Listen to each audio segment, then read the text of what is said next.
Саламатсыздар ма оқушылар, сіздермен бірге Айнұр апай. Бүгінгі видеода 8-ші сынып геометрия пәнінің 3-ші тоқсандағы аудан тақырыбы бойынша БЖВ-ның 2-ші нұсқа есептерін ұсынатын боламын. Бұл нұсқада келесідей 3 тапсырма берілген. Бірінші тапсырмаға келетін болсақ, тік төртбұрыштың қабырғалары 3 см және 20 см. Яғни мына қабырғасын 3 см деп аламыз, ал енін 20 см деп аламыз. Енді бұл жерде екі тапсырма бар. Бірінші тапсырмасы осы тік төртбұрышпен шамалас және ұзындығы 15 см болатын тік төртбұрыштың енін табыңыз делінген. Мына екінші тік төртбұрышымыз шамалас тік төртбұрыш және оның ұзындығы 15 см. Ал ені белгісіз, енін x деп алайық. Төртбұрыштар шамалас болатын болса, олардың аудандары, яғни бірінші тік төртбұрыштың ауданын S1 деп алатын болсақ, екінші тік төртбұрыштың ауданын S2 деп алатын болсақ, осы екі аудан бір-біріне тең болады. Енді бірінші тік төртбұрыштың ауданын табу үшін 20-ны көбейтеміз 3-ке, ал екінші тік төртбұрыштың ауданын табу үшін 15-ті көбейтеміз x-ке. Сонда 15x тең 60 деген қарапайым теңдеу шығады.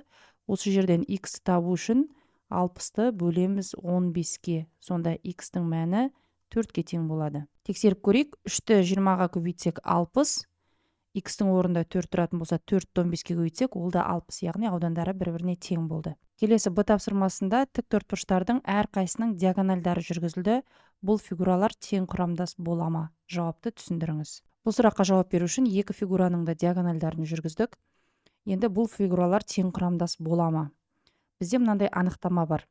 Егер фигуралар бірдей тең бөліктерге бөлінген болса, онда мұндай фигуралар тең құрамдас фигуралар деп аталады. Бұл жерде тең бөліктерге бөлінген деген жерге ерекше мән беру керек. Себебі бірінші фигураның бөліктерінен екінші фигура құралу керек. Ал бізде бұл бөліктерден мына екінші фигура құралмайды. Өйткені екінші фигураны құрау үшін басқа пішіндегі бөліктер қажет. Сондықтан бұл есептің жауабы ретінде екі фигура бір-бірімен құрамдас бола алмайды. Сондықтан есептің жауабын болмайды деп жазамыз. Келесі екінші есеп. ABC үшбұрышында бұрыш С 45 градус дейді. Алдымен осы үшбұрышты салып алайық. Төбелерін белгілейік. А, Б және С. С бұрышы 45 градус деп берілген. Яғни 45 градус деп жазып қояйық. Ал BH биіктігі, мынау BH биіктік дегеніміз 90 градус жасап түседі.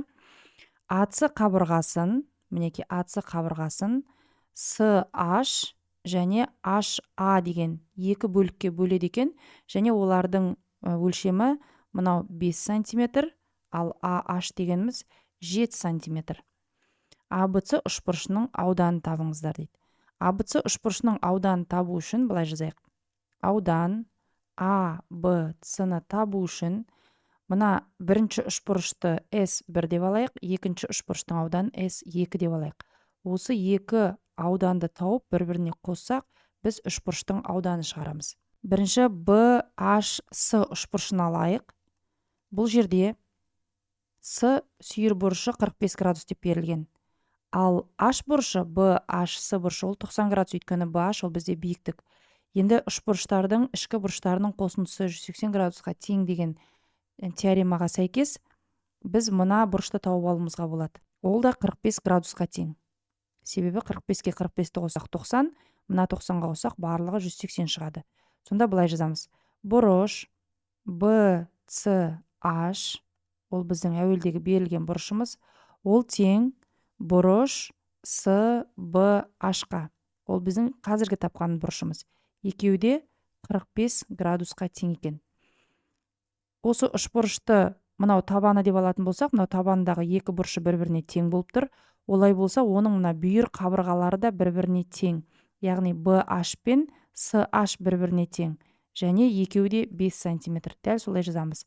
BH ол тең CH-қа және ол 5 см-ге тең. Бұл үшбұрышта екі катет белгілі болды. Осы екі катет арқылы үшбұрыштың ауданын таба аламыз. Яғни S2 ол тең. Осы екі катетті, яғни BH пен CH-ты көбейтіп, оларды 2-ге бөлеміз. 5 көбейту 5 деп мәндерін жазамыз орнына. Бөлу 2. 5-ті 5-ке көбейтсек 25, 25-ті 2-ге бөлсек 12,5 сантиметр квадрат шығады. Енді келесі үшбұрыш А, Б, H-ты алайық.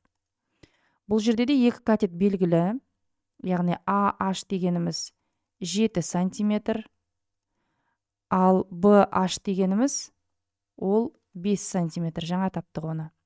Енді осы екі катеттің мәндері пайдаланып, S1-ді табамыз, яғни S1 ол тең екі катеттің көбейтіндісі, яғни AH пен BH-ты көбейтеміз де, оны 2-ге бөлеміз. Сонда мәндерін қоятын болсақ, 7-ні 5-ке көбейтіп, 2-ге бөлеміз. 7-ні 5-ке көбейтсек 35, 35-ті 2-ге бөлетін болсақ, 17,5 сантиметр квадрат болады. Екі үшбұрыштың ауданы табылды. Енді ABC үшбұрышының ауданын табатын болсақ, ол үшін бірінші ауданға екінші үшбұрыштың ауданын қосамыз. Бірінші үшбұрыштың ауданы 17,5, оған қосамыз екінші үшбұрыштың ауданы 12,5-ті, сонда үшбұрыштың ауданы 30 сантиметр квадрат болады екен. Келесі үшінші есеп, табандары 11 сантиметр және 25 сантиметр, ал диагональдары доғал бұрышының биссектрисалары болатын тең бүйірлі трапецияның ауданын табыңыз. Трапецияның төбелерін белгілеп алайық. А, Б, С және Д деп алайық. Табаны, яғни 11 сантиметр дейді, БЦ қабырғасы 11 сантиметр. Екінші табаны 25 сантиметр, яғни АД қабырғасы 25 сантиметр. Және диагональдары доғал бұрышының биссектрисасы дейді. Доғал бұрыш ол бізде Б бұрышы және С бұрышы. Екеуінің біреуінен биссектриса жүргізіп алайық. Биссектрисасы дегеніміз, яғни мына екі бұрышты теңдей бөліктерге бөледі деген сөз. С бұрышы доғал бұрышы деп алдық. Оның биссектрисасы теңдей екі бөлікке бөліп тұр және олардың өлшемдері әзірше бізге белгісіз. Сондықтан мынаны X градус деп алайық және екінші бұрышымызда ол да X градус болады. Тағы да есепте тең бүйірлі трапеция деп айтылған, яғни АБ қабырғасы мен СД қабырғасы бір-біріне тең. Енді осы трапецияның ауданын табу керек. Трапецияның ауданының формуласын жазатын болсақ, ол табандарының қосындысын 2-ге бөліп, оны биіктікке көбейтеміз. Енді бұл жерде BC қабырғасы мен AD қабырғасы бір-біріне параллель қабырғалар. Параллель түзулердің қасиеттерін пайдаланып, бұл жерде мына бұрыш пен мына бұрыш екеуі ішкі айқыш бұрыштар болады. Және олар бір-біріне тең. Яғни мынау да X градус болады. Ендеше былай жазамыз. Бұрыш А, С, Д ол тең бұрыш С, А, Д-ға және екеуінің де өлшемі X градус. Егер де табандағы екі бұрышы бір-біріне тең болатын болса, онда А, С, Д үшбұрышы тең бүйірлі болады. Және бұл жердегі бүйір қабырғалары АД және СД болады. Яғни АД қабырғасы ол тең СД қабырғасына дейміз. Және олардың өлшемдері 25 сантиметр. Олай болса, СД қабырғасы да 25 сантиметр деп жазып қоямыз. Енді бізге трапецияның биіктіктері керек. Мынаны Б, Е биіктігі, мынаны С, Л биіктігі деп алатын болсақ, мына Е, L ара қашықтығы ол мына BC-ға тең болады, яғни ол 11 сантиметр. Олай болса, мына А, Е мен L, D-ның да ұзындығын тауып алуға болады. Ол үшін не істейміз? 25 ол А-дың ұзындығы еді ғой. Одан алып тастаймыз 11-ді, яғни мына Е, L-дің ұзындығын алып тастаймыз және оны 2-ге бөлеміз. Өйткені мына А, Е мен L-ді бір-біріне тең. Себебі бұл бізде тең бүйірлі трапеция. Енді 25-тен 11-ді алатын болсақ 14, енді 14-ті 2-ге бөлеміз, сонда әр қайсы 7 сантиметрден болады екен. Мынау да 7 сантиметр, мынау да 7 сантиметр. Енді биіктік табу керек. SL биіктігі қажет. Оны табу үшін SLD үшбұрышын алатын болсақ, жазайық. Үшбұрыш SLD-ны алатын болсақ, бұл жерде гипотенуза CD белгілі, ол 25 сантиметрге тең. Жаңа біздің тапқан LD қабырғасы ол катет, және ол 7 сантиметрге тең. Олай болса, мына екінші катет SL-ді тауып алуға болады. Пифагор теоремасын пайдаланамыз. Ол үшін катеттердің квадраттарының қосындысы гипотенузаның квадратына тең деген формуланы аламыз. Яғни SL-дің квадратына қосамыз LD-ның квадратын, ол SD-ның квадратына тең болады. Осы жерден SL-дің квадратын табу үшін SD-ның квадратынан азайтамыз LD-ның квадратын. Енді мәндерін орнына қояйық. SL-дің квадраты ол тең SD қабырғасы 25 болды. 25-дің квадраты 625.